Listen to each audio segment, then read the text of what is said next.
I'd like to call this meeting to order, please, and we're going to begin with a moment of silence and the pledge led by Ms. Christie.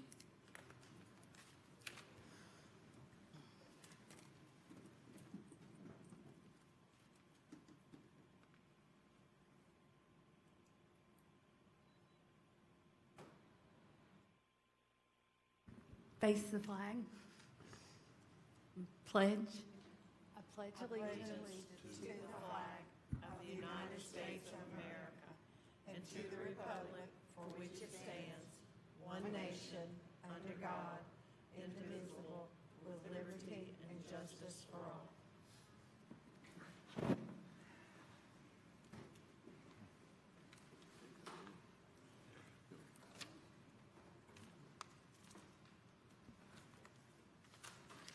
Thank you, audience, and thank you for everyone in attendance. I apologize for our late start. As I stated, we were in executive session and were delayed coming out of that meeting. Before I go any further, do we have any elected officials in the room? All right, I spoke with Ms. Welch earlier with City Council. I know she said she was coming. There she is. Welcome, welcome. To the board members, just a reminder that our formally scheduled called meeting, which was going to be next Wednesday before our voting meeting, in looking at the superintendent's evaluation, has been delayed until our July 31st workshop. So when we have this quarterly workshop, before that begins, still at 5 o'clock, we will have a special called meeting, and at that time we'll discuss the superintendent's evaluation. So are there any questions about that? We have received everyone's evaluation and in the process of pulling all that together. Ms. Bounds? What time is that going to start, the special call meeting? At 5 o'clock. 5, oh, it will start at 5. Yes, it will start at 5. Okay, thank you. Okay, thank you for that clarification. Any other questions? All right. Are there any requested changes to the meeting agenda?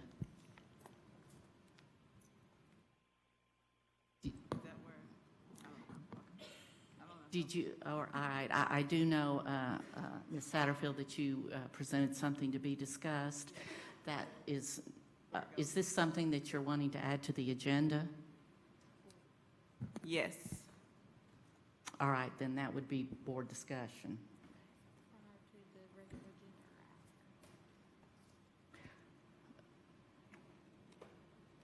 Ideally, I would like to talk about it when we talk about the MOU. All right, Yeah. but we can do that. Actually, we can encompass that, I believe, into During our that discussion tonight. Perfect. All right. Thank you. All right. All right. Do I hear a motion to approve? So moved. Second. Thank you. That'd be Norman and Horn. All in favor? Aye.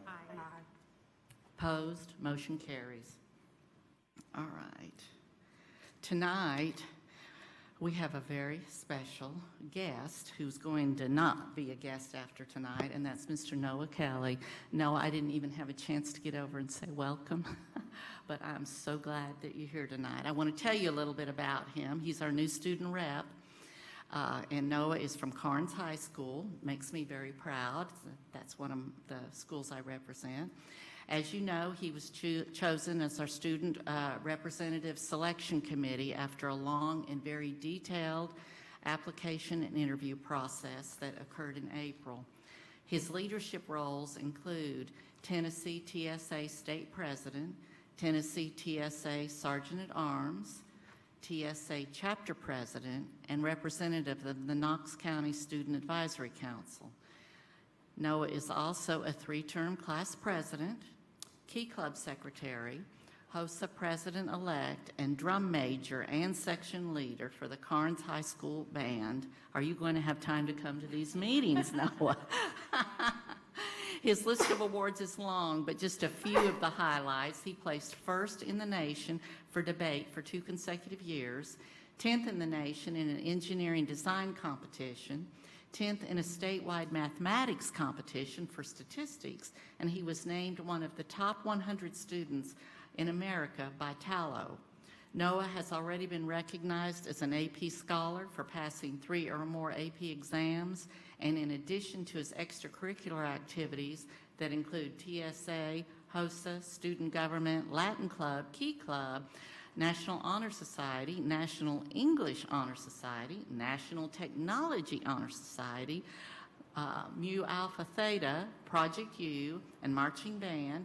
He's actively participated in several school-wide Angel Tree and Thanksgiving basket projects, attended several Saturday opportunity schools to tutor students, led a service project for the American Cancer Society, and facilitated multiple statewide fundraisers to aid in the fight against cancer. I believe that one of Noah's recommendations summed it up beautifully when they stated, he is a very respectful and confident student. He excels in everything he does with enthusiasm and passion. So please welcome Noah to our board. Thank you, Noah.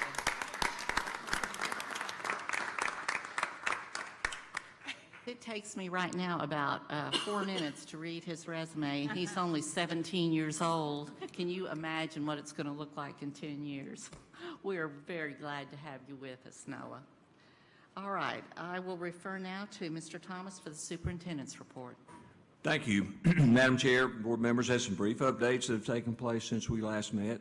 A few of our board members were at Fulton High School last month for an important announcement. Partnership between Tennessee Achieves, the State Collaborative on Reforming Education, or SCORE, the Haslam Family Foundation, and several area institutions, including Pellissippi State Community College, announced a new program to support our high school graduates. Knox Promise is a pilot program for students who are eligible for Tennessee Promise. It will provide eligible Knox County School graduates from the class of 2019 and 2020 with need-based completion grants to offset unexpected financial burdens, like, for example, a textbook stipend, a summer support program, or completion coach. We are very grateful to the Haslam family, SCORE, Tennessee Achieves, Randy Boyd, and Pellissippi State for this innovative program, which will make a big difference for our high school graduates. Looking ahead, an upcoming event that I want to highlight is the new Teacher Academy, which will take place at Cedar Bluff Elementary and West High School on July 24 and 25. Teachers are the foundation of everything we do, and it's so important for our district to bring in talented, passionate new educators every year. We're excited about our new class of teachers, and we welcome each of them to Knox County Schools.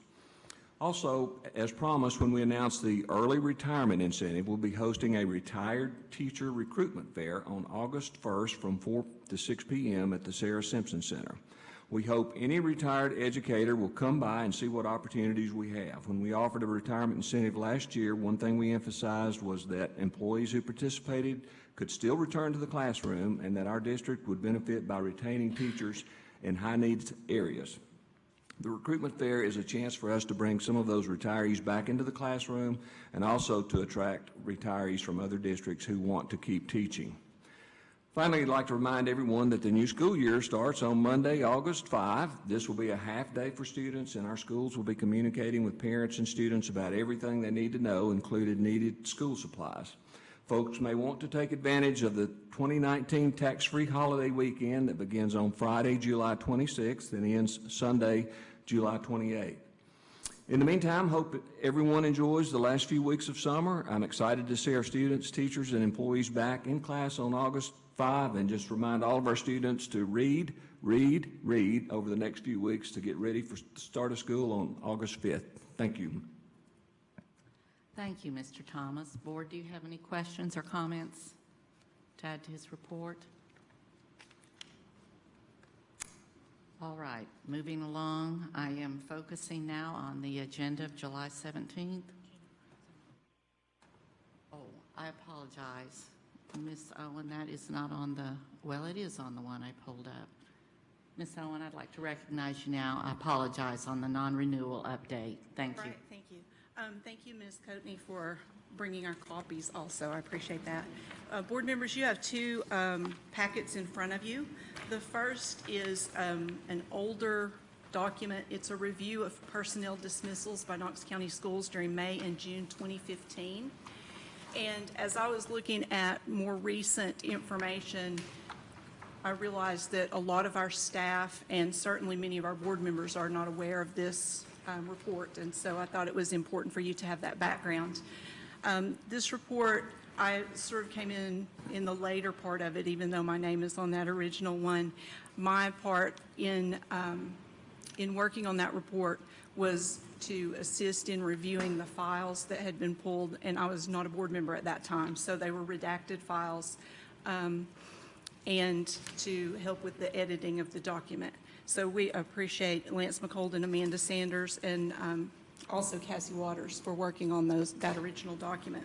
The current document that I have in front of you is just an update, and it's an update only on part of this because I have had some questions from the community regarding non-renewals. So if you will take a look at that, I'd like to go through part of it with you.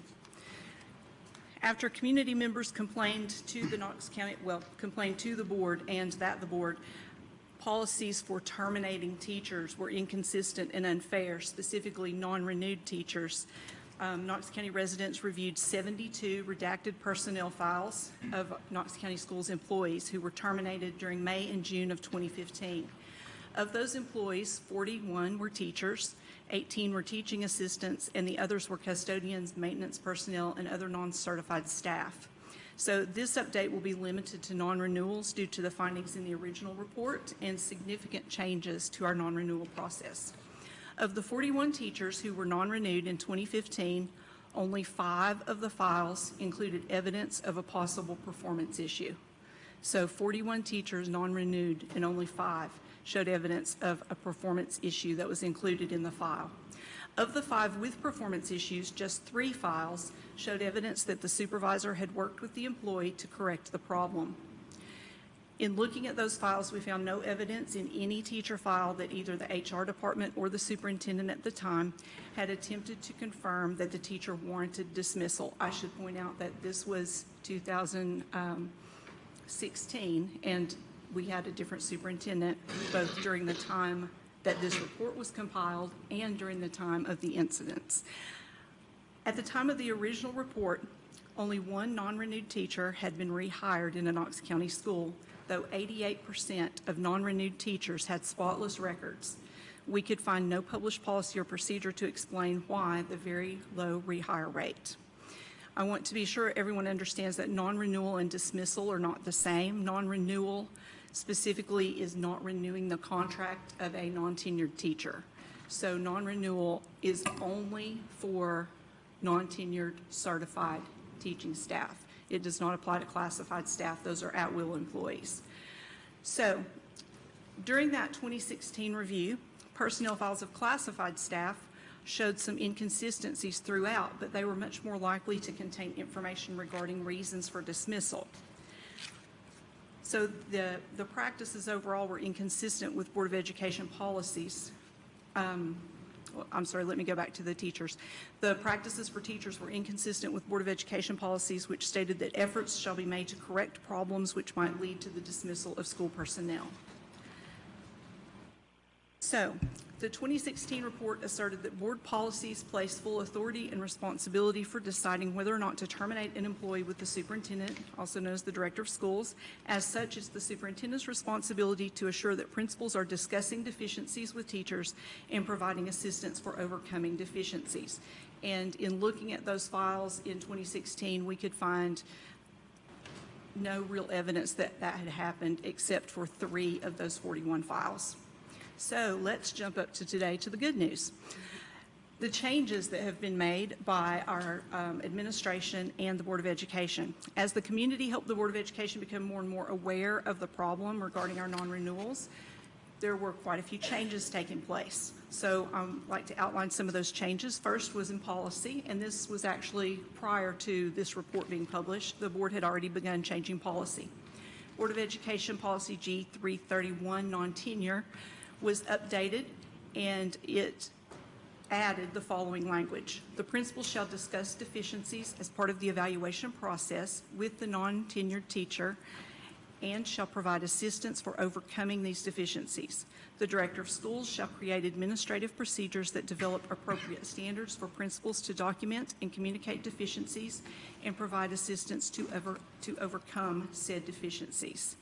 They also changed the timeline of that policy, and instead of the non-renewal notice shall be sent prior to June 15th, which was after school was out, it was changed to within 5 business days following the last instructional day for the school year.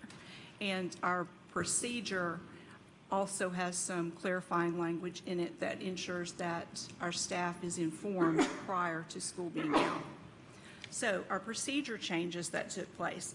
In October of 2016, which was after this report, non-tenure procedure G331, which matches that policy, was adopted. It includes clear expectations regarding assistance and notifications given to struggling non-tenured teachers, as well as requirements for documentation. And if you'd like to see that policy, there's a reference in your documentation there. This process includes requirements for clear documentation and meeting set deadlines for documenting that employees have received both notification of deficiencies and assistance in correcting deficiencies. The procedure also includes guidelines for rehiring non-renewed teachers, which was a concern in the previous report. So current findings, and these I should be sure is clear, these findings are just my findings. So what I have found is that approved non-renewals at the end of 2018-19 school year, 12 certified teachers were non-renewed. So compare that to the 41 that were non-renewed in 2016. This year there were 12. Of these 12 non-renewals, 1 involved a disciplinary situation, so that has a different timeline. So I'm going to look at the 11. Of the remaining 11 non-renewals, there was clear evidence of the following. 100% had documentation of addressing deficiencies with the teacher, as well as the potential for non-renewal by the January deadline. 100% had additional documentation of addressing continuing deficiencies with the teacher, as well as the potential for non-renewal by the March deadline.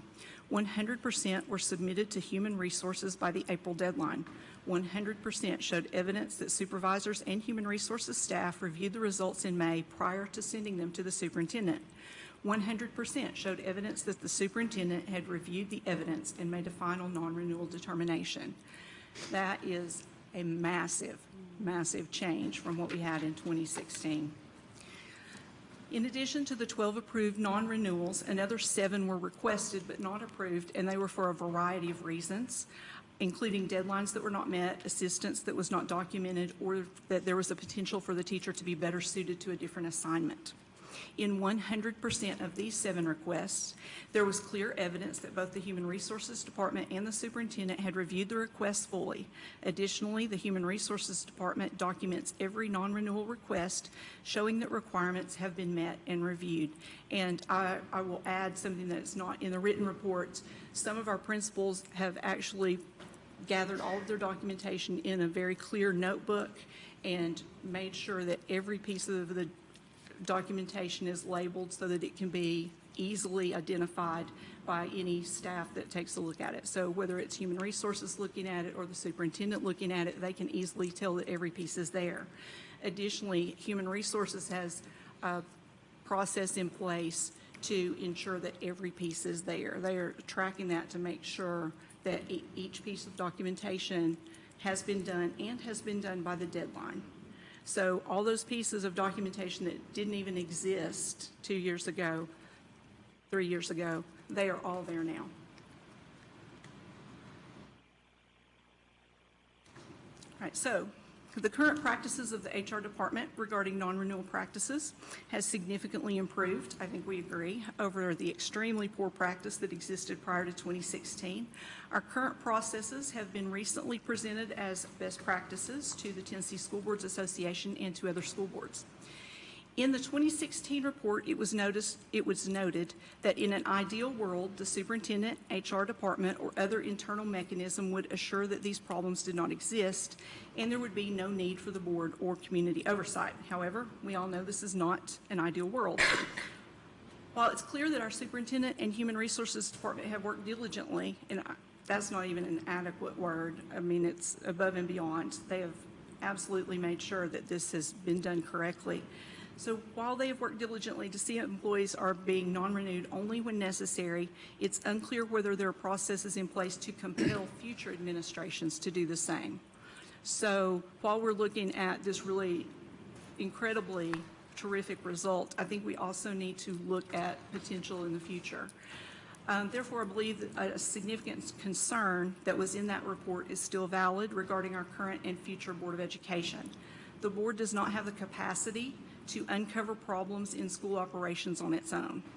Flaws in the Knox County Schools dismissal practices only came to light because concerned citizens investigated and took significant time and effort to identify them. So if the board is to fulfill our fiduciary responsibility of managing the schools, we need to have accurate information that's independent of our administration. So while we know that our administration right now is following best practices, we know that they've basically invented the best practices, and we know that all of that documentation is happening. We need to look at ways to assure that that continues in the future, in, not a year from now, not 2 years from now, but far into the future. So I think we need to begin looking at processes that could help with that, and look at how we could have an independent review of personnel practices in our schools. So, does anyone have any questions on anything there? Thanks. Thank you. I don't have a question. I'm sorry. Is it my turn? Just want to say thank you for that. I can't imagine, like, going through all the things that beginning teachers have to get, all the coursework, all the certification process, and then to have a class, and and they're going through the first year or whatever, and those of us that are teachers know what that is, just unbelievable, the pressure of the first year as a teacher. So to be dismissed, I mean, essentially non-renewed, is, well, it'd just be such a tremendous shock and trauma to people. And so it's certainly, we're very well advised to make that process as fair and as complete, that we're doing the most that we can do to retain people, not get rid of people, because they're heavily invested to be there to begin with. So thanks for the work on this, all the people that were involved in this, and the superintendent's administration to help with this. I really appreciate it. And I know a lot of people, a lot of new teachers do. Ms. Bounds? Yeah, thank you, Madam Chair. I too want to thank you, Jennifer, for doing this. As one of the reasons I ran for school board originally was because of what was happening in our schools with the non-renewals. And so it's very encouraging to see the improvement that we've made over the last couple of years under the current administration. I would be interested in knowing going forward some of your ideas, if you could put them forward, as to how we assure that this doesn't occur again as administrations or superintendents change. So if you have some ideas, we could talk about it at a policy review or whatever, or at our workshop, but I would like to know some of those thoughts. One that the original document suggested was having an outside audit yearly that was conducted not by the school system and that did not report to the superintendent, because things were very different at that time, that reported directly to the board regarding personnel specifically. So not just an audit of finances, but an outside audit of personnel practices that would report directly back to us. And I would also point out that a lot of the non-renewals in the past and now, they're generally not first-year teachers. They are generally beyond second year, and some are well beyond that. So they are very well documented. Thank you. Thank you. Clearly a lot of hard work and an excellent report. Mr. Thomas, if I may just ask you perhaps to be sure that Human Resources has a copy of this and some of the suggestions made, and perhaps instruct Mr. Bolton to at some point maybe report to the board about what kind of procedures are in place now to prevent this kind of thing from happening again? Yes, ma'am. We'll make sure that happens, and just would like to commend Scott and his department for, being on top of this and making sure that we're following the policies and procedures, and we'll continue to do that in the future, and also work with the board on whatever ideas you might have to strengthen what we're doing. Thank you, thank you. I know it's a whole new day in HR as far as the personnel and some of the procedures you have in place, and that's much appreciated. All right. Ms. Owen?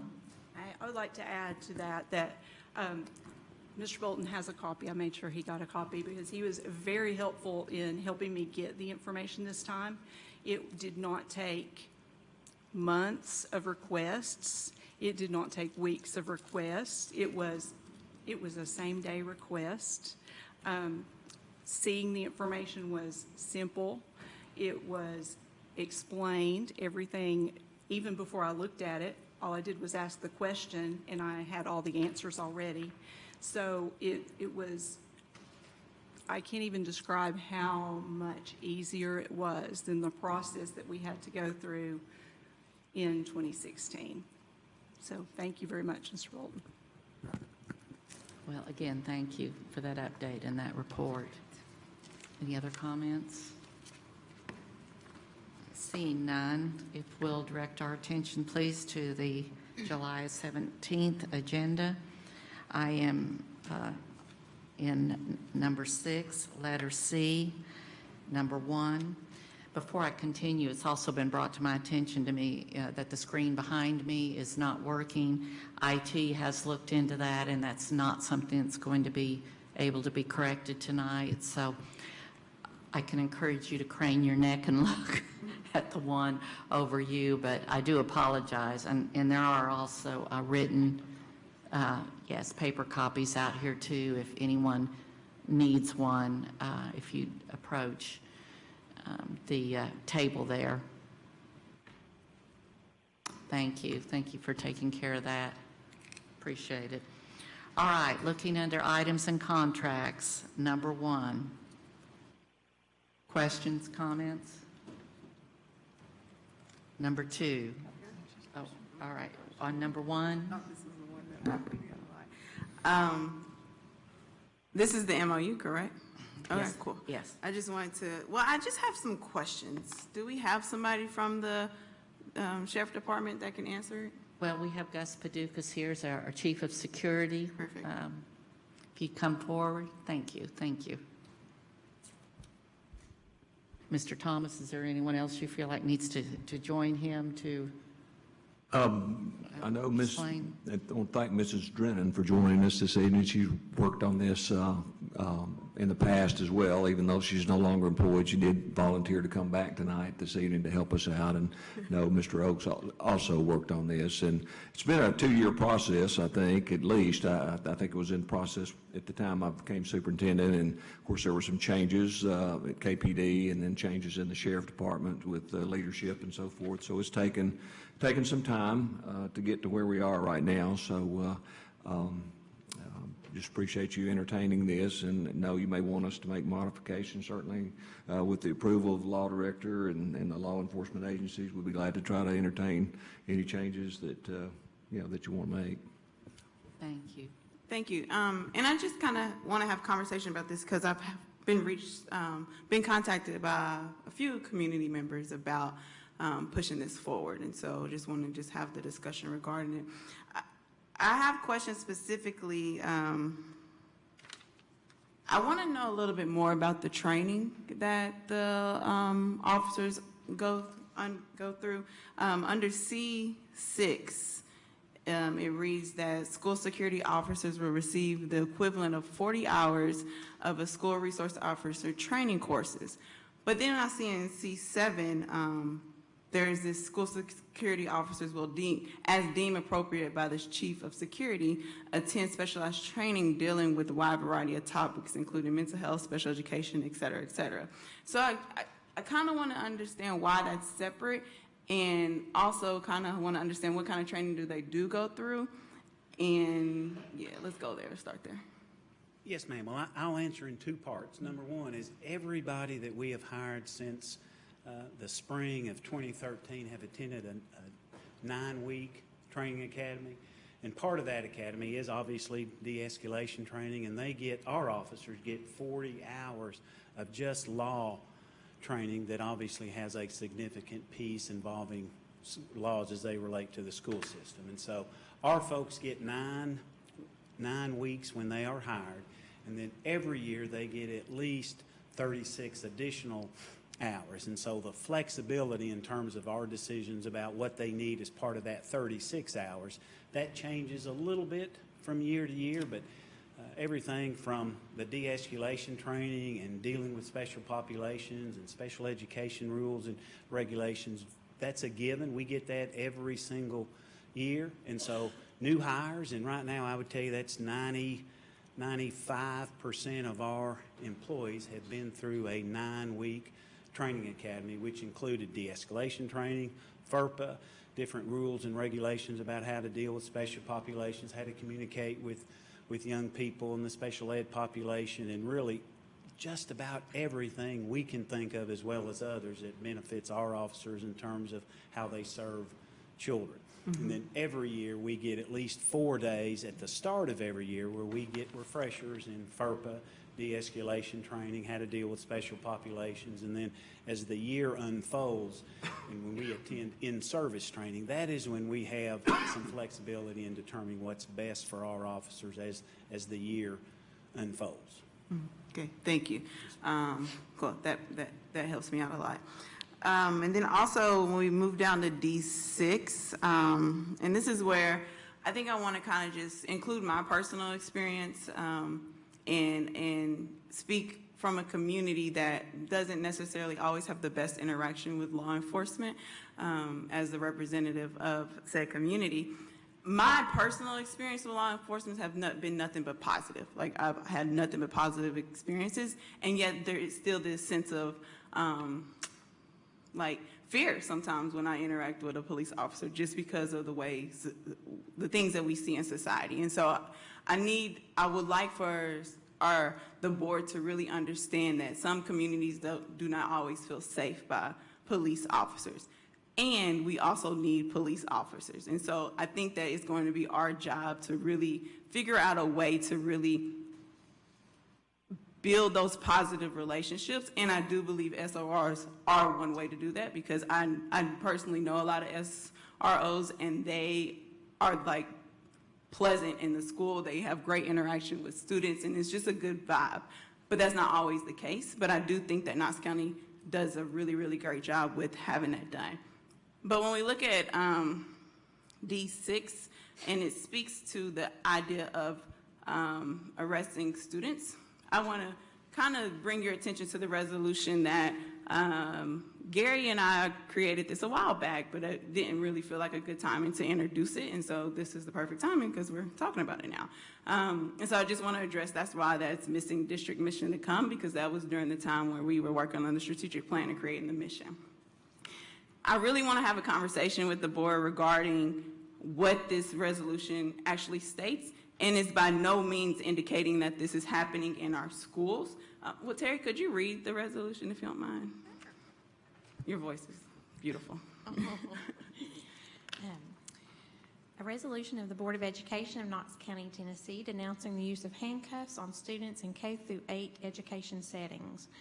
Whereas the Knox County Board of Education has deemed it in the best interest of the Knox County schools to become district mission to come, we will fill that in.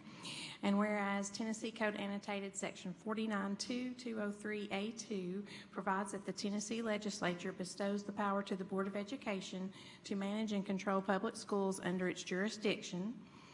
And whereas the Board of Education through Knox County Schools seeks to integrate the most current knowledge about student trauma into policies, procedures, and practices, and seeks to actively resist re-traumatization and facilitate healing.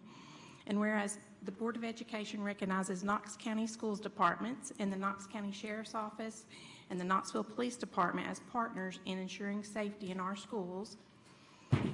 And whereas the Knox County School Security Department actively avoids the use of handcuffs on a student as a de-escalation tool.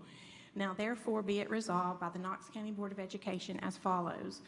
On the date listed below, the Knox County Board of Education denounces the use of handcuffs as a de-escalation tool on any kindergarten through 8th grade Knox County student.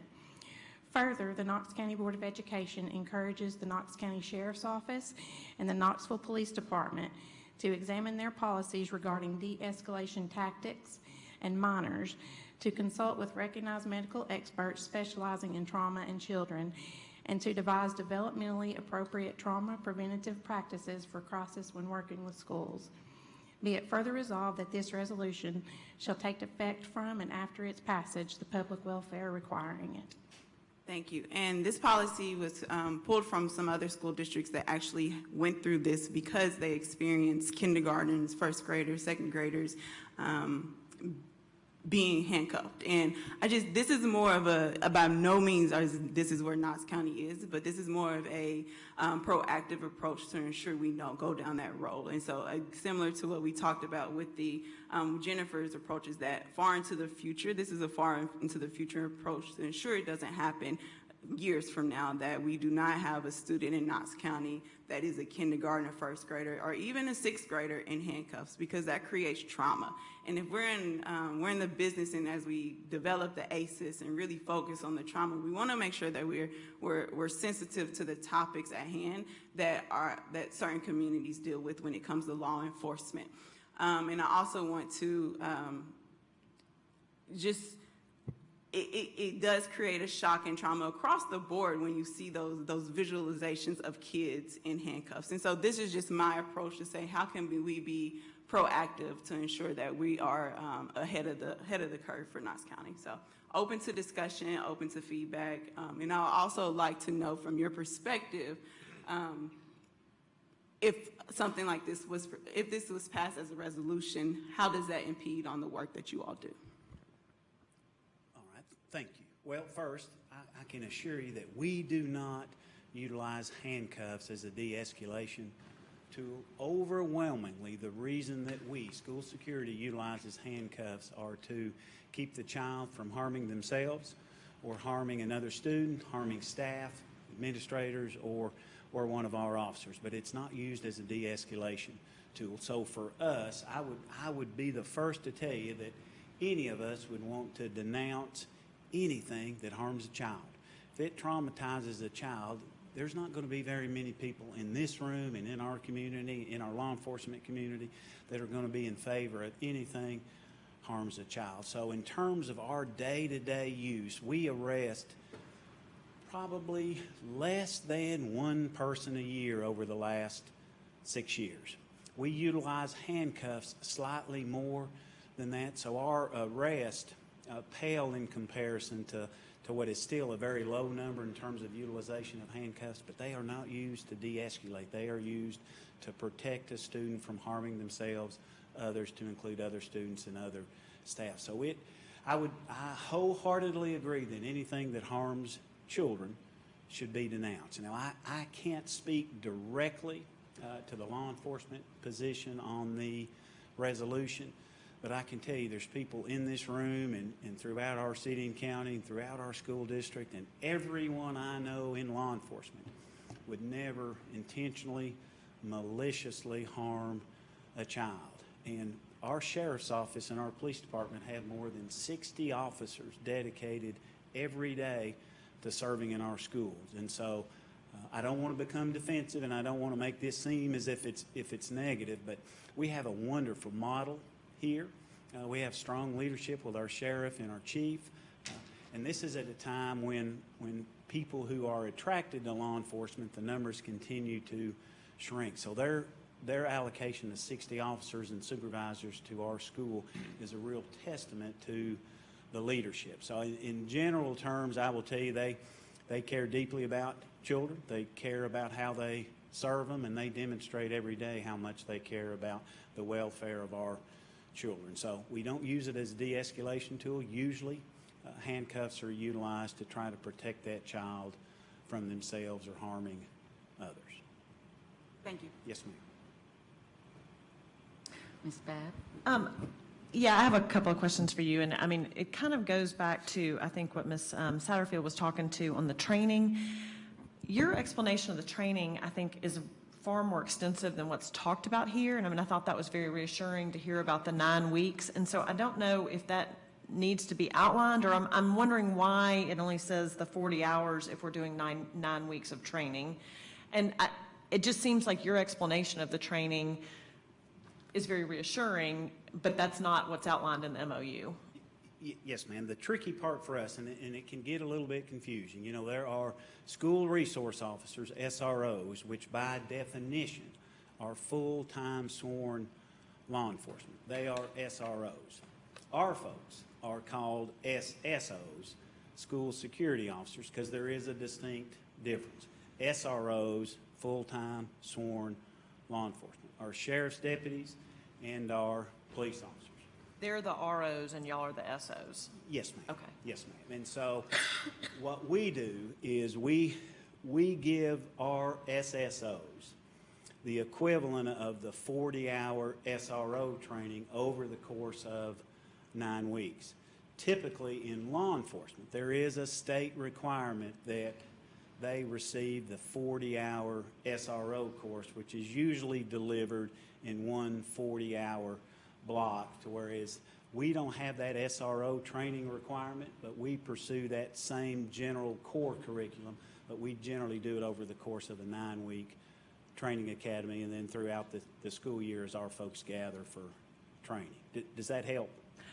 Yeah, I guess I still am just a little bit confused, and maybe it's just what this MOU is supposed to be, of why it doesn't really outline what the SSOs are getting. Like, I mean, I think when you talk about the 9 weeks of training, I think that would be good to know, because right here, it doesn't sound like it sounds like what you're doing is far more extensive than what the MOU is saying. And maybe there's a reason the MOU doesn't say it, but that's my question, I guess. Yes, ma'am. And it goes back to generally the mission of a memorandum of understanding, or a memorandum of agreement, in which MOUs are designed not to necessarily enhance or create or develop or implement policy or procedure or create city ordinances or state laws or federal laws. What MOUs do is draft in general terms about what the basic shared understanding within the framework of the relationship and what that relationship is going to be. I would tell you, even though we do a 9-week training academy, I would love to tell you about all the hundreds and thousands of other things we do every day to be sure that our officers are prepared to work in the schools. And if you read this MOU, it reads as if you're a police officer, you have to go through a 40-hour SRO course, when in reality, that's in addition to the 10-week academy that you may go through when you get hired, or in some agencies' case, the 22 or 24-week training academy, and the 40-hour requirement that Post applies every year to be a police officer in this state. You have to go through 40 hours of training every year. And then you couple all of that training with the hiring standards and the accountability pieces and all the other components that guide you and how you do your business. And so we could have an MOU of 300 pages, which would basically be the standard operating procedure for the police department or the sheriff's office or school security. So what it's designed to do is give us a snapshot of what you do, and sometimes the misunderstanding with MOUs, and you all probably know this, is MOUs are good faith, non-binding agreements. You're not creating law, you're not creating a document in which there is a legal consequence for non-compliance.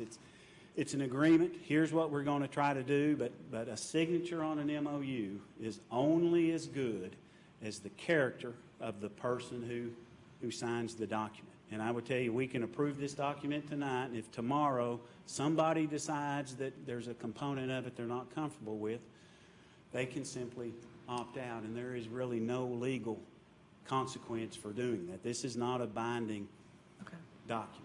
And so there's a lot of state law and federal law, board policy, school security procedures, and departmental general orders, and sheriff's office general orders that guide all the other parts and pieces of what we all do in a given day. No, that's helpful, and I have to say I'm not very familiar with exactly what an MOU is, so that has been helpful. And then I do have one other question from Ms. Satterfield, and it's, dealing with the resolution, and this maybe too is almost going along with my understanding of resolutions and MOUs and stuff like that, is I'm understanding what you're saying. Is a resolution, I usually look at resolutions as honoring somebody or something like that. Is this the right format to be doing it? And I'm not saying yes or no to it. I'm kind of questioning why a resolution is why you're presenting it in this way. That's a great question, and if it's another method from people that have more wisdom than I, please let me know.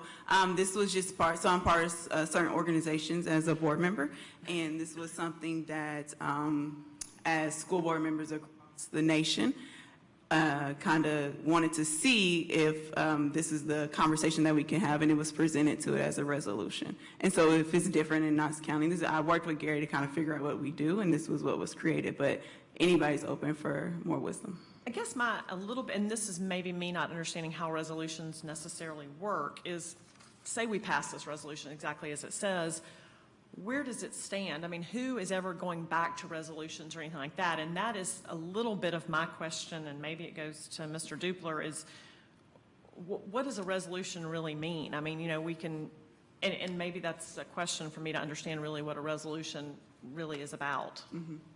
Mr. Dupler? Thank you, Madam Chair. Thank you, Ms. Babb. I mean, different resolutions can mean different things, and I'm not trying to dodge the question there, but I mean, when this board resolves to pass something in particular, then, such as in this case, then it's expected that this board will try to back that up. I mean, there's been resolutions that have been sent to the state legislature recently, and in those resolutions, it was made clear through the discussion of this board that there was no way to force the state of Tennessee to do anything. But in a resolution where this board says it will do something as a board, then it's expected for this board in good faith to try and handle that. Now, the only other piece to that is that this board cannot bind future boards. So that would be in place as long as this board has authority. But once new members come on and once things change, then a future board could say, okay, well, you know, we recognize that resolution. We'd like to go, you know, with a new resolution, or we would like to amend that resolution, or we would like to put this into policy. And of course, so I think that's probably part of your question as well, is what would be more lasting? And our recommendation would be, I mean, this is a good first step if you want to go down this road, but a policy or even a procedure would probably be more lasting. And Thank you. That was kind of my understanding. I didn't really understand the difference between like a resolution and a policy, so thank you for helping. Okay. I apologize if the order's not quite correct. Ms. Bounds? Oh, okay. Tell me, it doesn't matter to me. Do you want to first? Go ahead. Oh, Go mine. ahead. Go ahead. Can I follow up real quick to Yes. kind of, if you don't mind, Terry? Yes. Thank you, Madam Chair. And this is just my effort to ensure that we're starting the efforts of creating that positive relationship between law enforcement and and students in certain communities who do not have favorable relationships with law enforcement. Okay, and I think your purpose, if I understand it, was just to have a discussion, since everything has to be done at a board meeting out in the open, and I appreciate that. I had 3 things that I might want to suggest if we go forward and the board's desire is to pass a resolution. The first one being the choice of wording, and I was just Googling over here, and denounce means to publicly declare to be wrong or evil, and some synonyms are to vilify or to condemn. Discourage means to prevent or seek to prevent. So I think denounce is a little strong here, and I think discourage would more convey what the board's attempting to prevent or seek to prevent. The second thing was hearing what Gus just said, we might want to look at changing that de-escalation clause and putting something else in, because he said they obviously don't do that as a de-escalation technique. the use of handcuffs,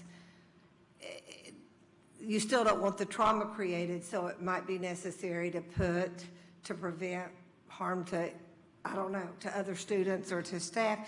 And the third thing would be, given the size and experience of our older students in middle school, I would probably go K through 6. And those are just 3 of my recommendations, even if we go forward, if we go forward with a resolution. So, thank you. Mr. McMillan? Thank you, Madam Chair. I just have a couple of questions. I want to ask Chief one first, but I want to say up front that these are just inquiry questions. I'm not taking sides or favoring anything whatsoever, but I just want to point out a couple of things. And primarily, what I want to ask you in a minute deals with something you said, it's an opinion type thing. Chief,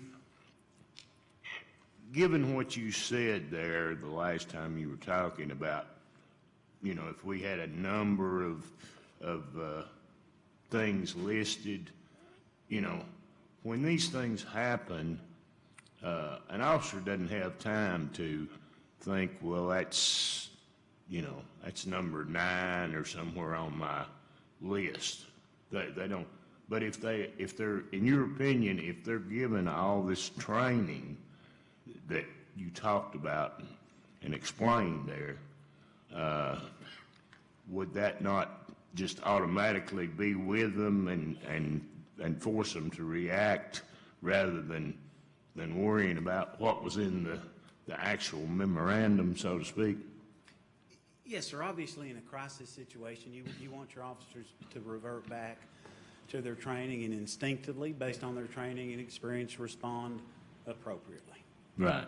That's my opinion on it. I would much rather have somebody like that had some experience and training and experience, as opposed to trying to follow a given set of rules. Now, the handcuffs aside, I'm not talking about the handcuffs, but what I wanted to ask you was, you said that I think you indicated something about historically with the community that there had been somewhat of a fear of officers in uniform and by certain people and everything, and I wouldn't disagree with you. You would know more about that than I would, but you said that you personally found yourself kind of for a minute kind of wondering about, when you were confronted, although you'd never been mistreated whatsoever. Is it your opinion that they might come across some kids that would overreact that way, that they would never be able to, no matter how much they had seen the uniformed officers, once they were confronted by an officer, that they might not be able to adjust, and it would cause them to be more reactionary? You think that's a possibility, or strong possibility, limited possibility, or what? I'm not sure if I fully comprehend what was asked, but if I will take a stab at it, I'm not going to speak, I can't speak for everyone, but I do think that your experiences do indicate how you would react to an officer, even if it's not your personal one, but maybe your uncle, your friend, your whatever it may be, you witnessed that. And so as a child who doesn't have a fully developed brain, their reaction could be more escalated than what we ideally would want, regardless of how great the officer may be. Well, and assuming that the officer had done everything correctly, and again, handcuffs aside, if they sort of kicked into a higher gear and reacted, then would you not agree as long as they didn't hurt the student, that it might require a little bit more physical confrontation of some description. Yes, and that's why I wanted to get your opinion about how this impedes in the work that is done. But I also don't feel that a grown officer would not be. Kids, there are some kids that you do need some serious restraints to. It's just the concept of the handcuffs. So I do agree that there are cases where you do have to restrain a child. It's the specific idea of a handcuff. Well, remember I said handcuffs aside. I do agree that there are times where you do have to restrain a child. But I do think that Ms. Bounds had a very good point. I agree with her. That, you know, as kids get to the 7th and 8th grade, they're ready to go to high school. They're, in some cases, they're interacting with high school kids and stuff. So I think you got, two separate groups. I think it would be better for K through 6. Do you not hold that opinion, Chief, or do you have an opinion on it? Well, certainly I have a lot of experience in that children, particularly children that you are doing everything you can to not hurt, they are very strong, and you never want to underestimate the strength of a child, particularly a child that's very upset. And so I would tell you it's always good to say that we don't want any harm to come to a child, but we do utilize handcuffs for the child's own protection. I think we would all agree that it's not a scenario any of us look forward to, and if you've ever seen uniformed police officers have to physically engage young children, it is a terrible sight. It's an upsetting sight. It traumatizes everyone. But the reality is children, regardless of their age, sometimes can surprise you in a dramatic way with their ability to fight and the energy and strength that they can bring to an encounter. And so I would tell you generally the only time we handcuff children is to protect that child and protect other children and other folks that are part of that scenario. Thank you. Well, generally speaking, and I realize there are exceptions, if you looked, you might be able to find a 5th grader that was stronger and bigger than an 8th grader somewhere. But generally speaking, as the kids mature and develop, the 7th and 8th graders, there's a lot of difference physically usually between a normal 8th grader and a normal 5th grader. That was what I think Ms. Bounds was talking about. Thank you. Mr. Norman? Thank you, Madam Chair. Thanks, Gus, for your explanation. I'm sure none of us want to see little kids in handcuffs, and that would only take place in a very extreme circumstance. And I'm sure that's what your training's all about. And so I appreciate that description. As far as the resolution goes, is there anything in there in the resolution that you don't feel comfortable with other than say the word denounce, which I think Ms. Bounds that's a good suggestion. We should change that word. But I mean, aren't we doing everything that you think we should do? Yes, sir. And I would tell you, for purposes of the school security division, the resolution doesn't do anything to hamper us in terms of how we do our job day to day. Okay. For us. Okay. Is there, like, if you had a little kid and he's going nuts, is there some of the kind of restraint that sometimes is suggested? I don't know anything about it. Or is it, I mean, basically this is all you can do. You gotta clamp down on them and put the cuffs on them. And that's all you have. Well, and I will certainly ask Missy to help me with this, but I know within the school system there is the therapeutic control intervention, the TCI training, which has a manner in which children by law are allowed to be restrained. Our officers, by design, our school security officers are not TCI trained because we try to keep them out of the mix unless the scenario becomes so violent and so dangerous that people are about to get hurt. And so the TCI training, and there's people in every school that are TCI trained who are taught how to restrain children in the least damaging, most effective way to restrain that child without harming that child. And please, Missy, if I've said something incorrect, help me. So I would just correct the title as therapeutic crisis intervention, and I think the part that we invest a lot in Knox County Schools training our staff on how to intervene with a student who is in crisis, and we are extremely sensitive to just the issues that you discussed, trauma, et cetera. And so that's why when you look, we as a district choose to use therapeutic crisis intervention. It's probably more costly, and it certainly is more intensive than any of the other trainings that are offered. Every staff person has to do a 4-day initial training, plus they have to do a training each semester and to do a refresher training. But the major emphasis is on those de-escalation techniques. So they really only learn about the physical intervention part at the very end, because the only time we place our hands on a student in Knox County Schools is if they are a danger to themselves or others.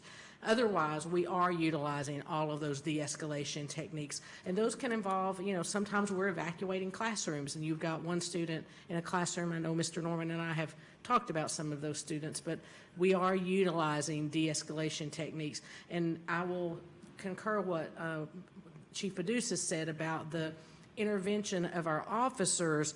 They do have weapons on their belts, and you really don't want any child to be an officer trying to restrain a student who is having that kind of difficulty and take a chance that they might get hold of that weapon. So that's typically school staff are managing that unless there's a situation that law enforcement determines that they need to take over. And again, I will remind you that for the most part, we don't have, most of our officers are in our middle and high schools, speaking of our school resource officers, not our security officers. Missy, hang around there. I've got another question for you, but not right now. Just a second. Gus, the other, when you have these cases and there's a violent, situation and it requires an arrest or, handcuffs, whatever it is, do you review the case? How do you treat the cases after they occur? I'm sure you use them as a tool in a learning situation for your officers and so on. What do you all do with these situations? Yes, sir. Every case that we've talked about this evening would be documented on a report. Those reports are reviewed daily by not only the officer who submits it, but that officer's supervisor, and then they are sent to us as a command staff when we review every single report. And periodically, we identify an issue that maybe we're not completely comfortable with, and we talk to the officer, and we be sure we followed the protocol and our training. But every scenario that we've talked about this evening is documented and reviewed, and then we regularly report those numbers. Every year we report them to support services, and so we do track every instance where a child may have been handcuffed, or we do hundreds of reports every year on a wide variety of issues, and handcuffing is just one of those cases. So the thing that I get in my head is there's procedural situations for law enforcement that requires certain steps to be taken procedurally. Are you comfortable with your procedures as they are, which, like what I think of is there's people that are mentally ill who have maybe a doctor's note or something that they need to be taken by law enforcement. They'll be handcuffed and put in a paddy wagon, and they're suicidal. And I'm like, wait a minute, procedurally, there's some mistakes that are probably being made right there, but the officer is locked into steps, so on. Do you feel like you're encumbered by some procedures, or do you think this is good? This is what we've got in place is good, and it works as best we can. I will tell you, we have stack upon stack of procedures, and the police department and the sheriff's office have volumes of policy and procedure about how to do certain things, just like our board has a very thick policy manual. And you can't write a policy manual for every single scenario. What you hope happens is that we have good training, we have experienced officers that have had exposure to as many different scenarios as you can provide for them, and if adjustments need to be made, given a particular set of circumstances that maybe it's the first time you've ever dealt with it, we are comfortable that we have enough training, enough experience, enough support, a good enough relationship with not only our law enforcement partners, but the role of the teachers and the counselors and the TCI trained staff and the administrators. There are many days where we have a collaboration where we try to figure out what is the best way to help that child. I can tell you very few children, not all children, but very few children are put in paddy wagons. There just aren't many days where juveniles are transported in a paddy wagon or the prisoner transport van. So there are a lot of rules, laws, policies in effect to try to protect children so that they won't be exposed to some of the same issues that adults may be exposed to. And of course, the mental health issue, we struggle every day on how best to serve that community. And our folks, our school security officers and our deputies and our police officers, they come from the same human race that everyone else comes from. And so there's not a day goes by that we don't have a discussion about, well, did we do the right thing? And you know, you have the luxury of sitting in an enclosed office that's air conditioned, and you can second guess what your folks do. But we do that regularly to try to be sure that the service delivery is where it needs to be. Okay, thank you, Gus. I'm good with you now. Missy, just one question. You've had a long experience with this stuff. You know the history of the issue here probably as good as anybody. The research that's been done, how we've been evaluated, our system's been evaluated by researchers, experts. They say what we've done is very reasonable. It's very, in fact, in terms of arrests and all that stuff. So can you tell us a little bit about history or anything else you think you need to bring up? So I think that when we look at students who are in crisis, our first line of action is always that school staff are going to be addressing that. And once we know that a student has an issue that might involve some kind of use of physical intervention or just any kind of de-escalation more than redirection, you will see those students will have a really detailed behavior support plan. So there's a functional behavior assessment completed, a behavior support plan completed, and so we are training staff to be very proactively working towards decreasing / eliminating those problem behaviors. So I would emphasize that. Anytime that we as school district have to utilize isolation or restraint, we have specific procedures that we utilize, train staff. We, just like Gus referenced, we analyze every one of those incidents with a committee to make sure, is there something that we need to be thinking about differently? Because it is something that we take very seriously and make sure that we want to create a great situation for every student. As far as our partnership with law enforcement, we've been with the work around the Disparities Education Outcome Task Force. They have had some questions, and we've been watching data, and we've watched the trends of the data. A few years ago, we had a large number, I won't say large because that's a misnomer, I would have to pull the numbers, but a number of the arrests of whatever those totals were around disorderly conduct. So a lot of them were kids fighting, et cetera.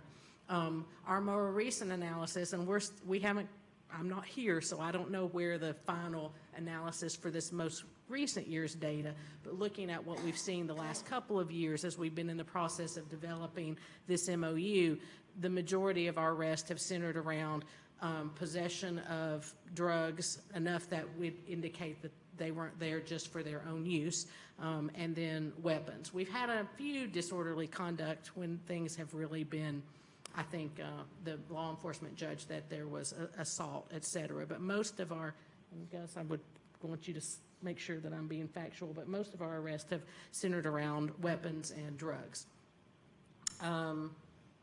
And again, I think that one of the things I would commend Chief Paducas on is just the quality of the relationship. I mean, we've all been at the table with law enforcement, and that relationship has just improved year after year after year, and I think you would hear that from most of the principals as well. Okay, thank you. Ms. Owen? Thank you, Madam Chair. I guess a question for each. How are TCI-trained staff and our security officers trained to interact with each other during a crisis situation? So, for example, let's say that the TCI staff is dealing with a situation and the SSO comes in. Are they trained to let the TCI staff continue until a certain point? How does that work? Our officers in their training academy, they get 40 hours of defensive tactics, but the general practice when in a school environment in which TCI-trained personnel have engaged a student, the officers generally do not engage that student or that TCI staff unless the TCI staff or that child becomes in serious danger of physical bodily harm or greater injury. So generally, we don't get involved unless the situation gets out of hand and we have to become involved to try to protect that staff or that child. Thank you. I think one of the things to note is that one of the trainings that Chief Paducas staff receive is the Positive Behavior Supports Act, which speaks specifically to the school personnel's use of handcuffs on students, which is prohibited. So that's something that we emphasize. That doesn't mean every time one of his officers is involved with a student that they know they're a student with a disability, but sometimes they do, especially if it's happening with special education staff, et cetera. So we are very careful and deliberate around that training. Thank you. My thinking here is that most people, if they walked up on a TCI situation, would not recognize that it was under control. So that's why I'm asking how they are instructed there, because had I not seen a lot of TCI situations, I would assume that there was a problem and I would want to step in. So I think it's important for us as a board to think about that reality is that the more experience our officers have in our schools and the more retention we have there, the less problem we would have with that, because they would recognize those issues. And I'd like to ask if it's possible, if the board could either go through a shortened TCI training or observe some TCI training, because I would guess that most board members have never seen a situation, much less been trained. So is that a possibility at all? So I will defer to Dr. Roswick, but yeah, I think we have a presentation that's kind of a shorter version that we do just kind of as an exposure piece, and so that, of course, we could make you aware of when trainings are occurring. I think that would be helpful. Yeah. I mean, even seeing an example and then discussing it afterward would be very helpful, so that I think we would all understand that.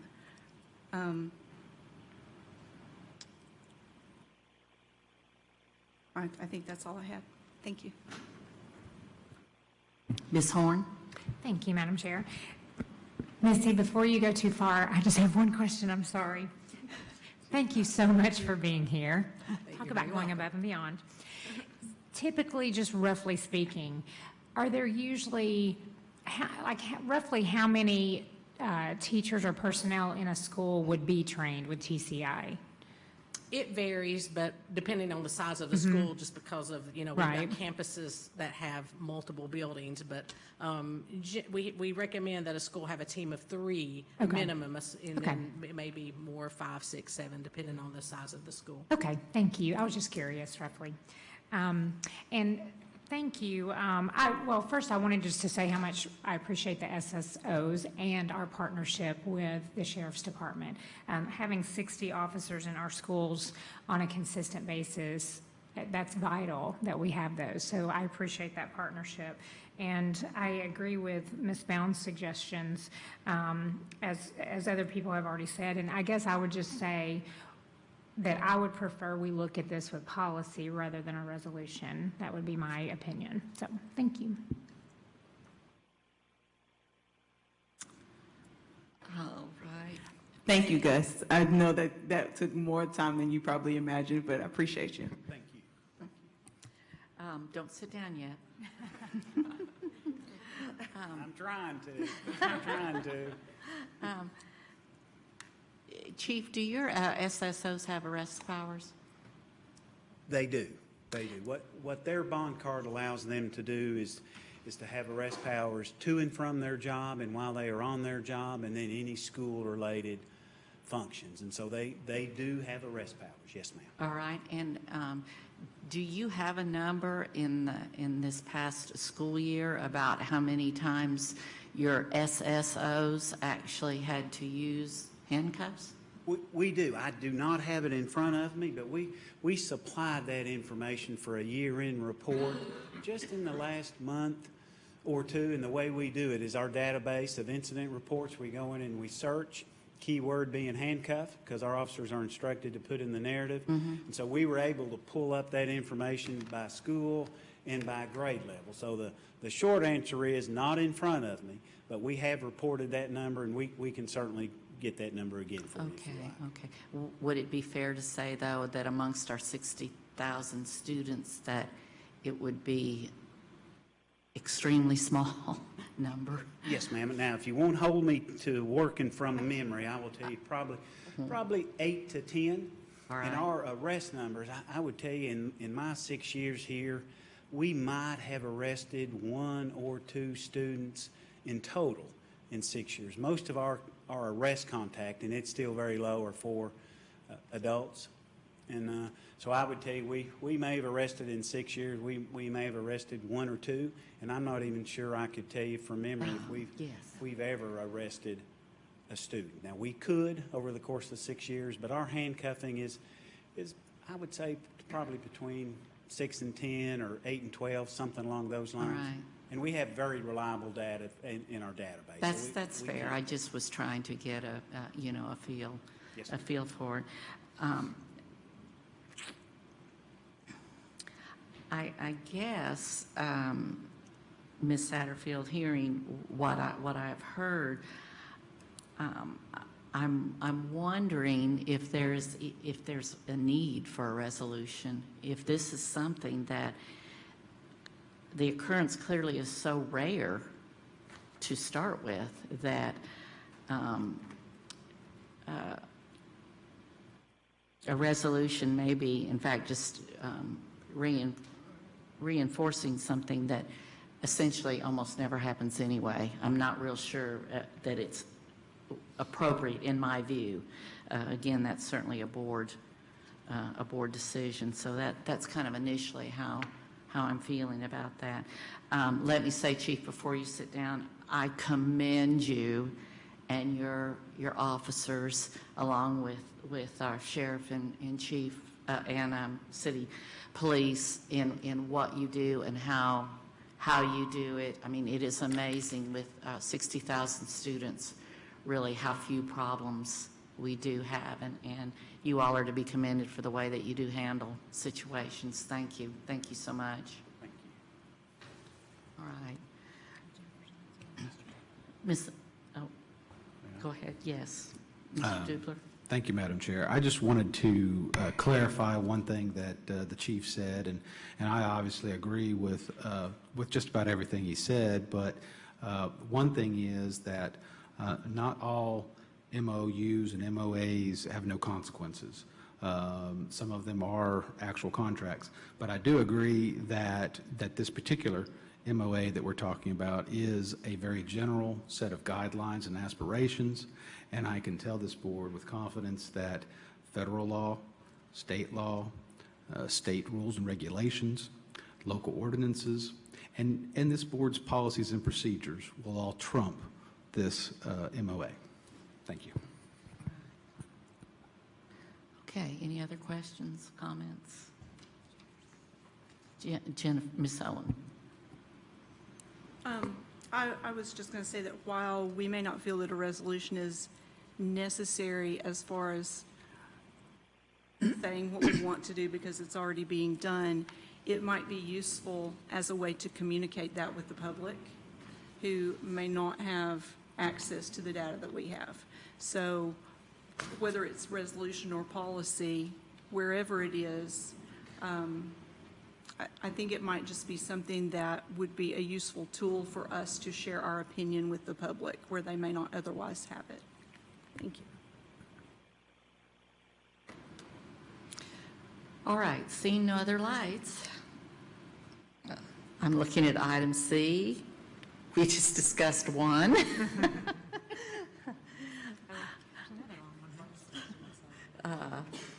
Number 2, questions, comments.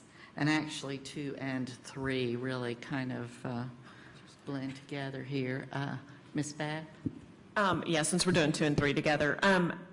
On 3, I was looking at the fiscal note of the $3,000. That seems like a great, I guess if you could just explain a little bit more about it.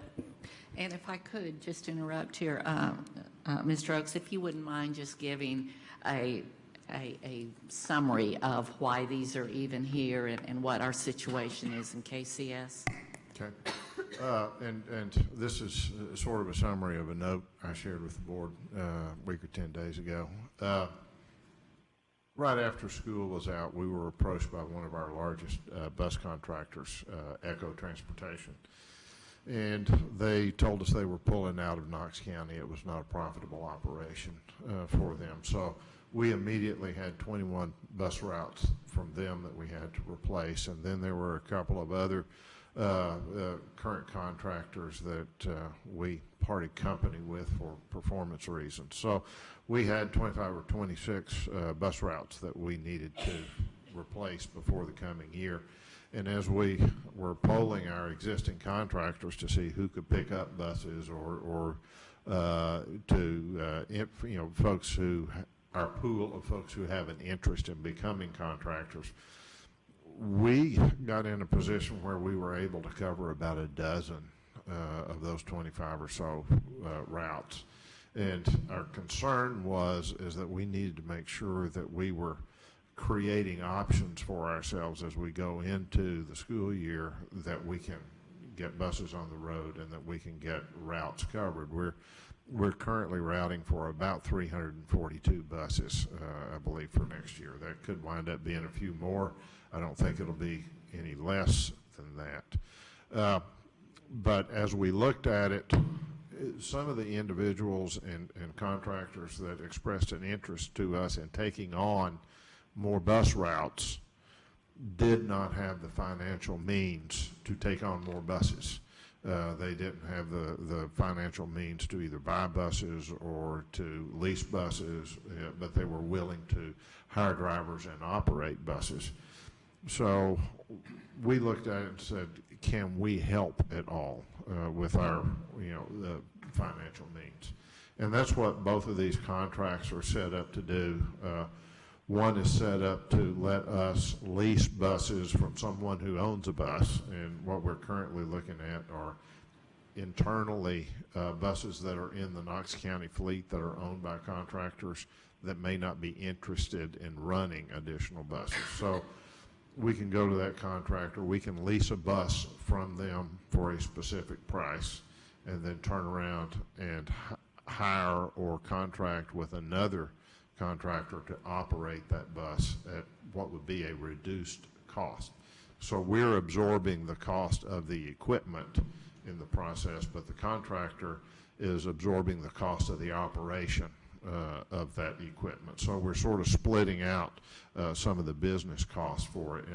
And that, we had a number of contractors who were interested in that model, if we could set them up for that. I think that is not our preference to do that. Our preference is what we've been doing for years, but we want to create options for ourselves so that we don't find ourselves on August the 5th with no options and no ability to cover the last few bus routes that we've got covered. So that's what this process is. The $3,000, as we looked at it and have crunched the numbers and we talked to individuals interested in leasing us equipment and individuals interested in operating that equipment, there's about a $300 gap per piece of equipment.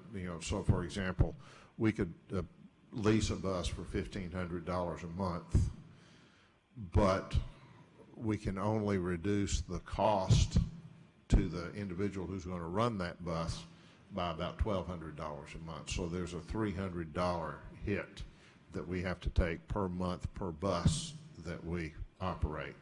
So over 10 months, that's about $3,000 per bus. For the year, depending on the number of buses, we're looking at 5 or 6, so it'll be $18,000. Out of $18.5 million, we thought that was a pretty reasonable cost in order to get those pieces of equipment on the road, and to understand that all of the money for this process is already in our budget. It's just dividing how we're paying it out to the different contractors. So it's a little bit different model. Okay, thank you. I just couldn't believe we were leasing a bus for only $3,000. That was my, wow. But okay, now we'll lease the bus for about $15,000. Okay, that makes a whole lot more sense. Okay, thank you.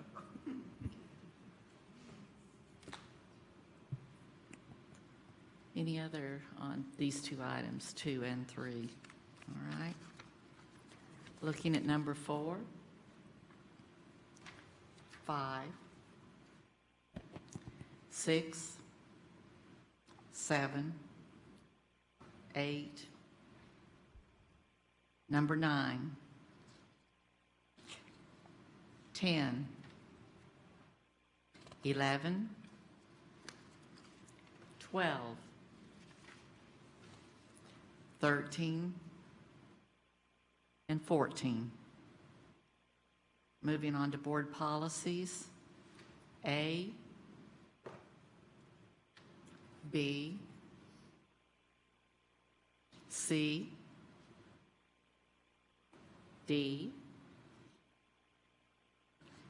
E, F, and G. Are you on F or G, Mr. Norman? G. All right, go ahead. Thank you. Just for the sake of time, I'm not going to go into all of the reasons again why I want to limit cell phone use in the schools. But my wife, who's my advocate, she's working on her list real hard at home. And so I'll just bring those up next week when we vote. But of course, I'm going to try to support the policy that we discussed in our policy review meeting, which severely limits the use during the school day. All right, thank you, Mr. Norman. And for your information, Mr. Kelly and others that are listening, we have regularly scheduled policy review meetings where we come together, and these have been hashed out ad nauseum, some of them. So it appears we're moving quickly, but in fact, they've been discussed at length. All right, looking at number 8, grants. A, B, C, D, E, F, G, and H. Seeing no lights, contracts, A, B, C,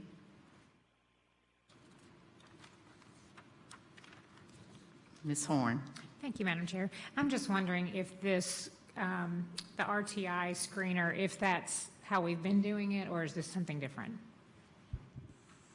Thank you, Ms. Horn. Yes, this is we're required to have a universal screener. There's a state-approved list, and the state actually was going to put that back out for an RFP, but actually it's not finished yet, so they've given us a one-year extension to piggyback off the state contract. So it's a continuation of the use of Ames Web Plus that we use currently. Okay, thank you.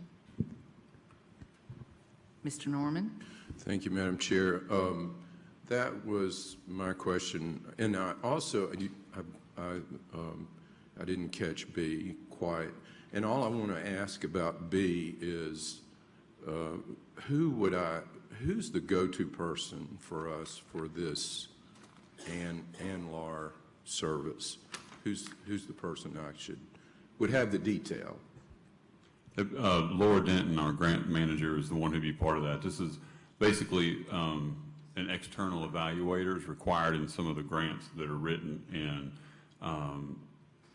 previously, I mean, typically an external evaluator will be part of that grant process, but this has been a request to do an RFP for an external evaluator for grants. I think it was a STEM grant that sparked that from before, but Laura Denton is the one who works in our REA department. I believe she's here if you want to ask some questions. No, I don't want to do that tonight. I want to talk to her privately. Okay. So the other question, though, is about RTI. Who's the RTI expert? That's a special ed component, right? Well, it's actually regular ed, but as students fall into different tiers of not making progress, it could eventually be something that we progress monitor that could lead them to that. So we have Paula Sarver is over our RTI coaches, and they report to Shannon Jackson. So that's our structure for that. Okay, that's good. Thank you. Thank you.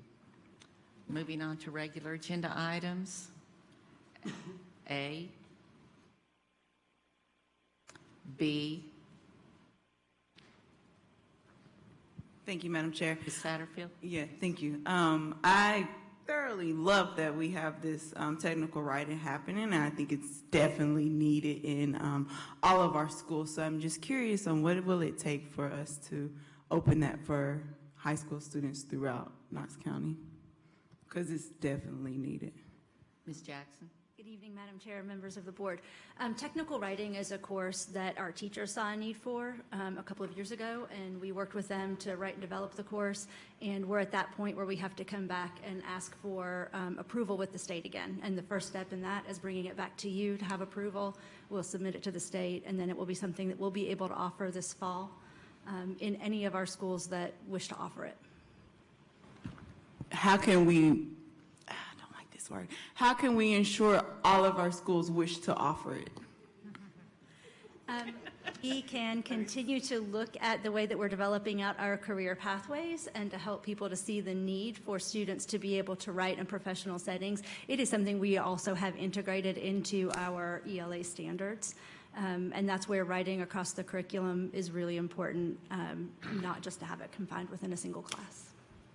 Thank you. I just want to share to make sure we have an understanding of how critical this is. I was speaking to a mission counselor at one of our private local schools, and a student sent her a message, and all the message was entirely in the subject area. And that's just the lack of understanding of how, and I've even received emails that look like text messages. So there is a huge need for this, and I will be in a complete support of having it in all of our schools. Thank you. Thank you. All right, looking at item C. Next on our agenda then is public forum. Ms. Horn. Thank you, Madam Chair. Okay, I believe that Ms. Courtney has gone over our public forum policy B180 with everyone who's on the list, so just keep that in mind. Our first speaker is Mr. Carl Wheeler. As you're coming, just state your name and county of residence, please.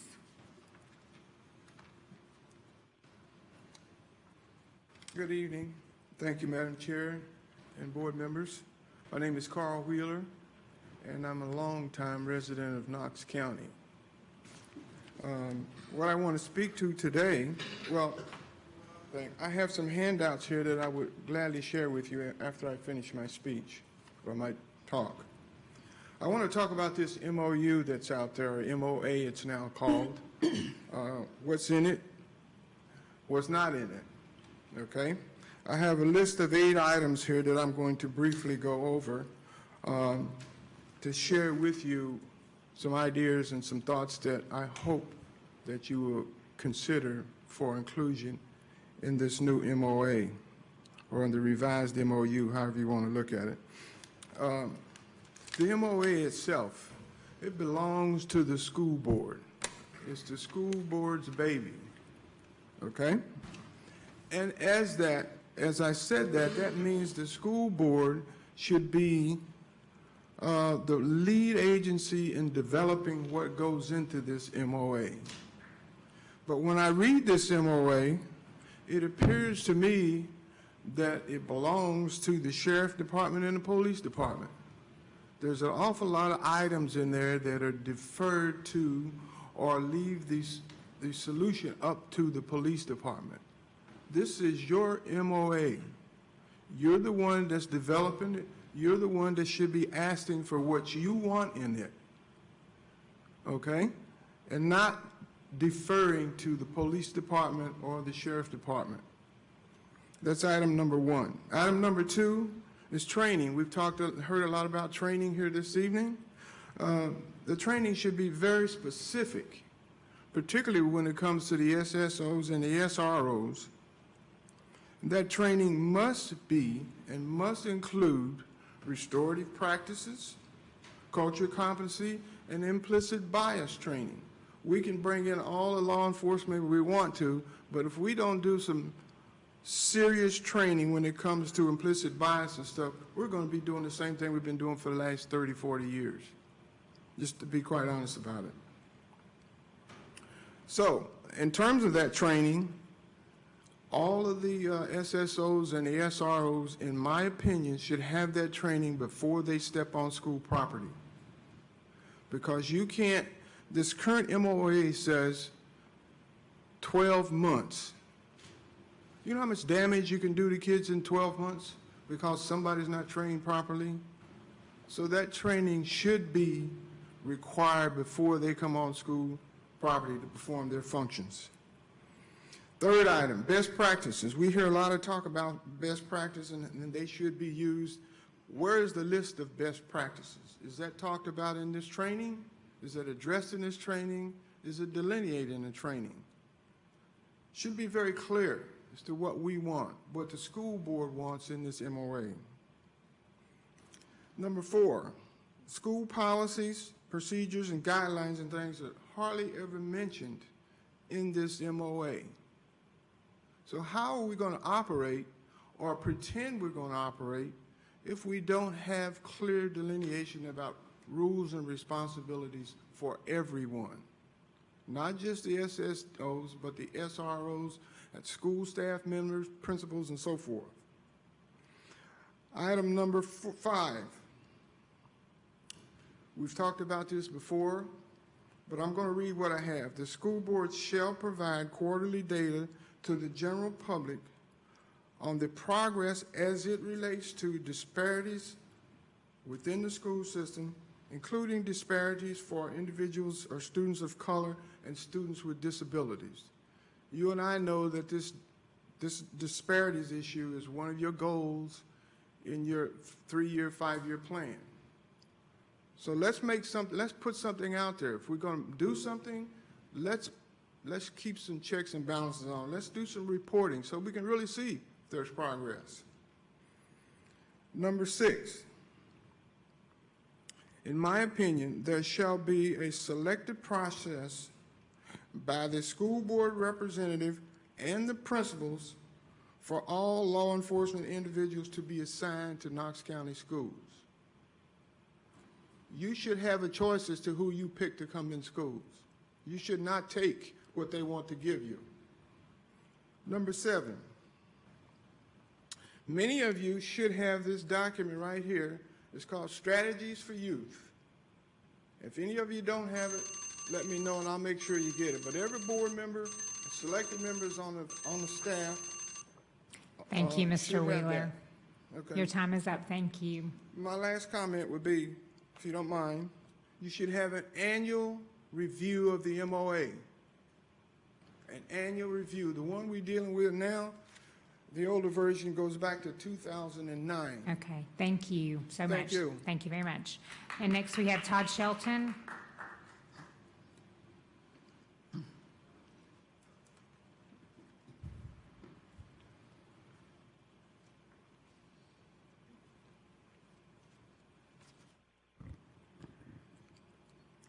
Hello, my name's Todd Shelton. I'm at 3111 Foster Lane. First, I want to thank you for the version of the public forum policy that's in the agenda tonight.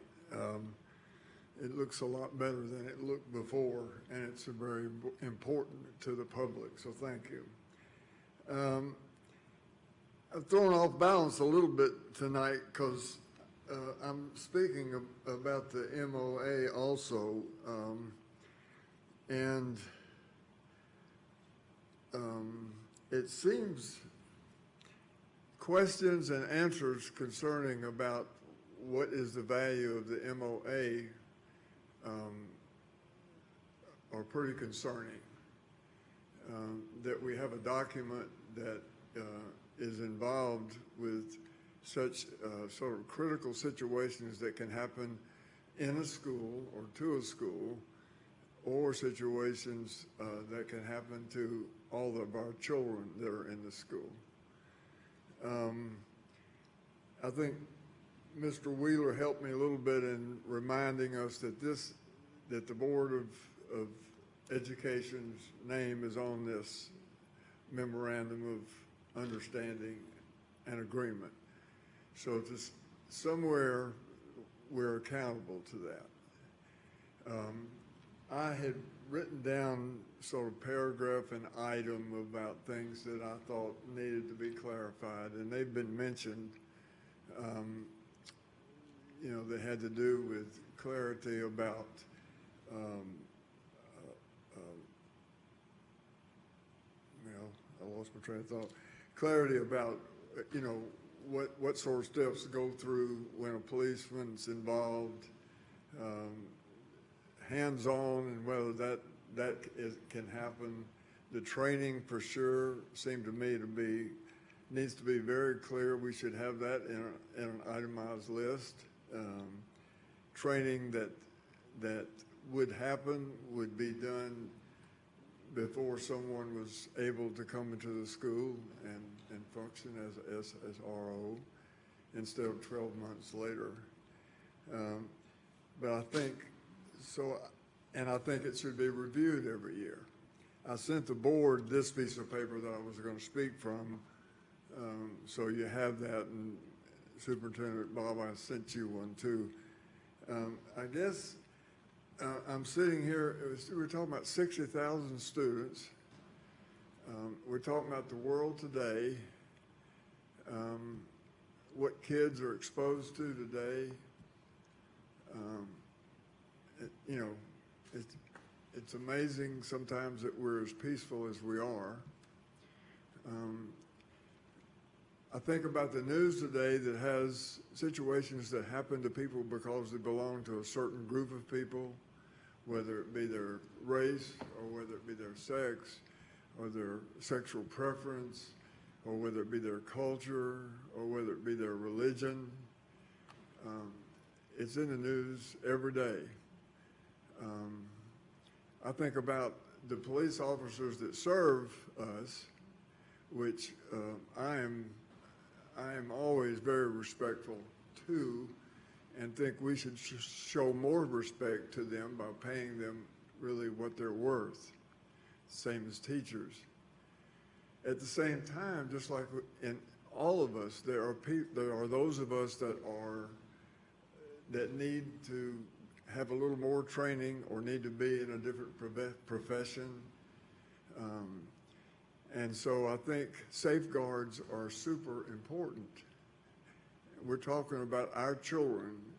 What's the count here? You have 49 seconds. Oh, sorry. 49 seconds. Okay.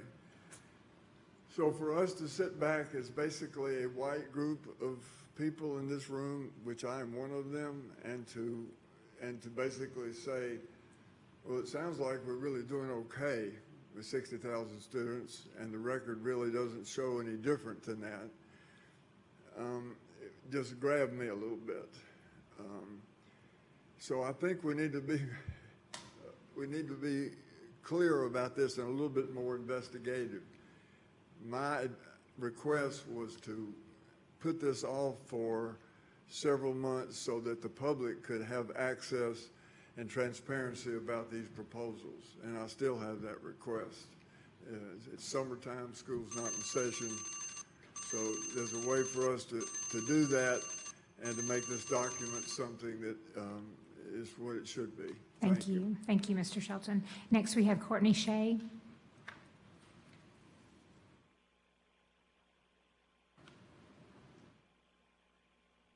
My name is Courtney Shea. I live in Beverly Place, Knox County. I have emailed to each of you some of my comments on the MOU, and I'm actually not going to go over those comments right now. If you didn't get the email, just let me know. I think I got another copy. I'm sure Mr. Kelly didn't get it, but since I did not have your email address yet, but I'll try to get you one.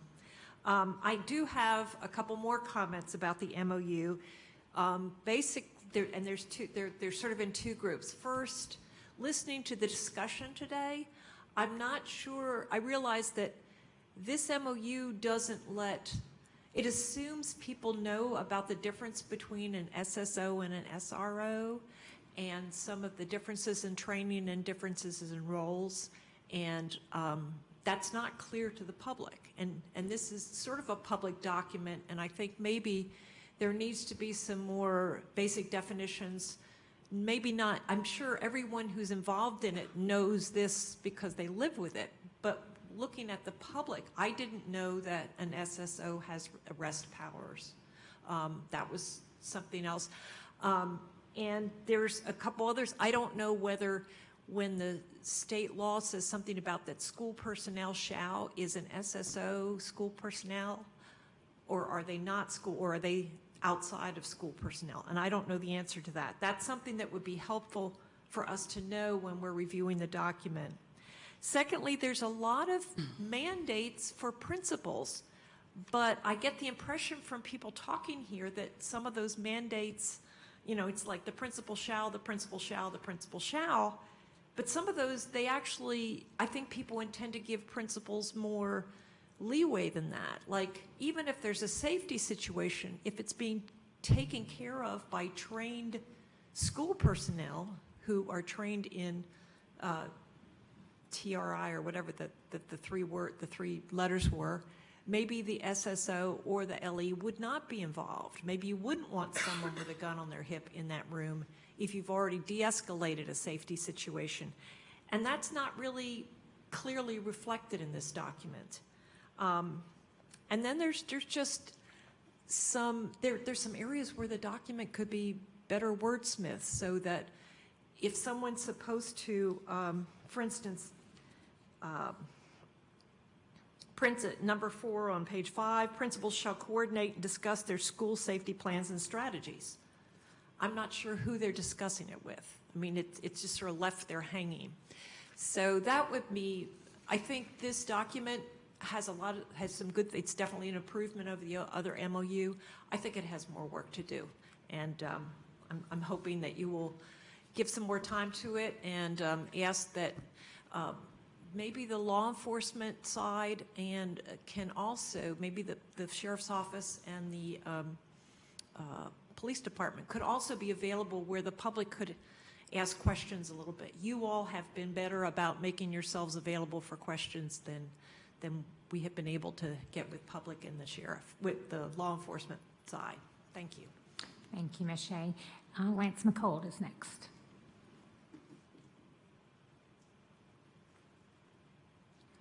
Good evening. I'm Lance McCold, Knox County.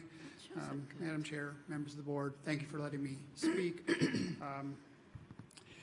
You know, actually, I spent quite a bit of time developing some comments, and now I probably am going to leave them alone. You know, the police officers we have are fine people, and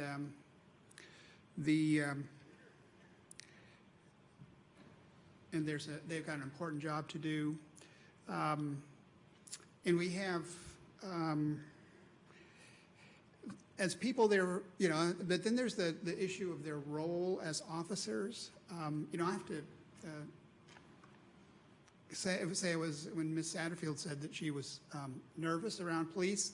I have never been arrested, never actually gotten a ticket, but police make me very nervous. I guess anytime I'm encountering somebody who's got a gun on his hip, I'm going to be nervous. But it's not just that. It's the fact that they are agents of our government. So they have power over any of us, no matter where we come from. That is because they are officially designated agents of our government. So there's a lot of, I guess my point is there's a lot of room for mistakes to have very serious consequences. As adults in the adult world, we pretty much know how to conduct ourselves. But when we have police and sheriff's deputies in our schools with children, there's a much higher risk of something going wrong that's going to badly hurt our students. So, the point is that I think an MOU or an MOA like this one needs to be much more specific. It needs to be very clear that the schools are in charge of the schools. That was the thing that disturbed me most about this thing, was that it sounded like the police had free rein to do whatever they wanted to in our schools. When I sent my kids to school, I sent them with the trust that the schools were in charge of taking care of those kids. If we have police from an outside agency coming in who can do pretty much anything they want without constraint, the schools have abdicated their responsibility to protect my kids. The police are there, supposed to be there to protect, but, you guys are responsible, and I want you to be responsible. And the way you be responsible is by having an MOA that is very specific about what the police can and cannot do. I think the community needs to see specificity. Mr. Padulis' recommendation, this is very general and general. Well, if it's just general, don't waste the paper on it. It needs to have teeth that makes very clear what can and can't be done in our schools. As a citizen, when my kids were in school, I would definitely want to know that you guys are in charge and that you have set rules for what does happen and what doesn't happen.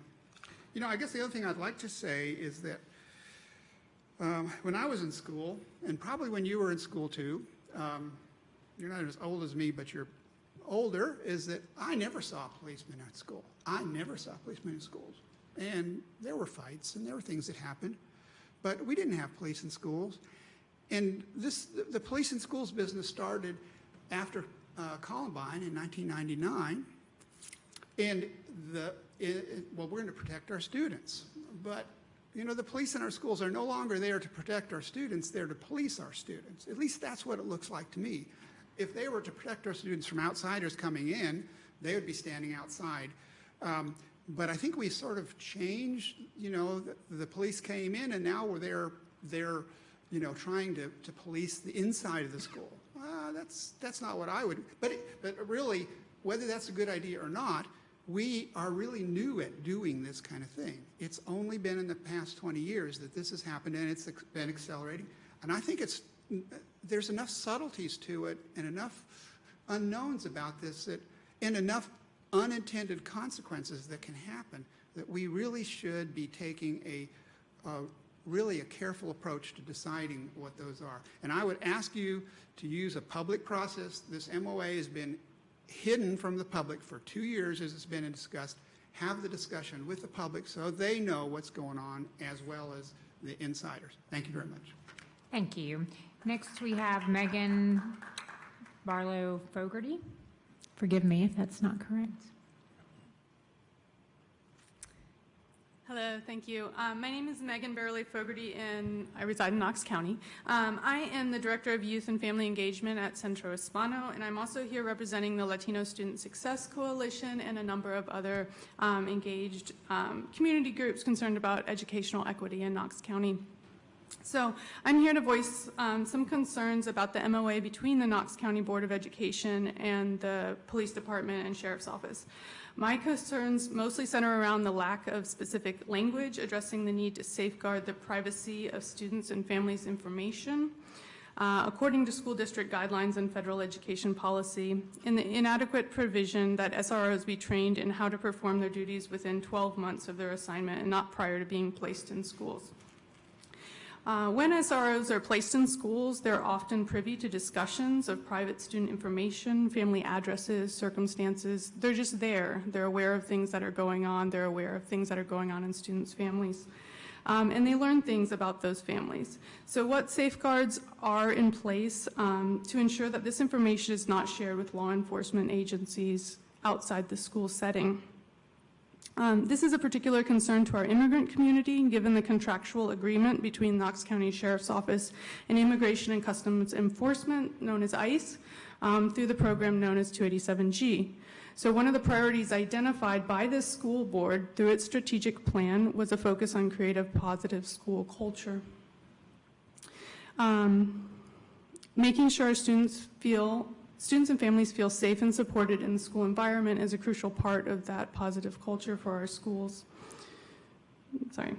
If our students and families are not reassured that the privacy of their information is protected from this direct link between SROs and ICE, this threatens that trust that we work hard to establish with our families in the school system.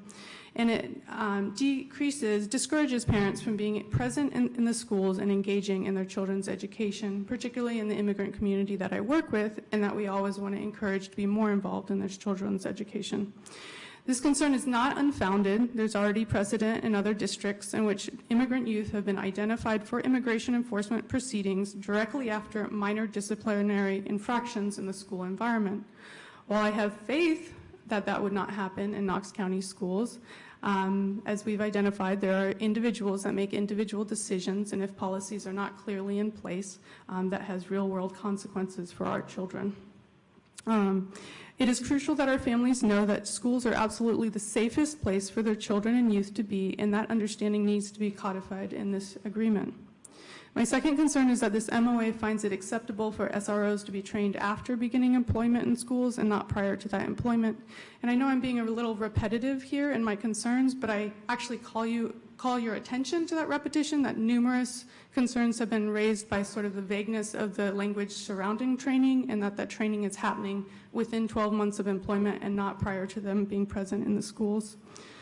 For instance, does that training address what student and family information is considered private and not to be shared?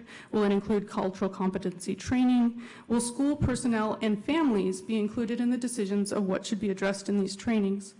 I was somewhat reassured by the discussion that was had here tonight about what was covered in the trainings, but why is that not outlined then in the MOU that then becomes a public document?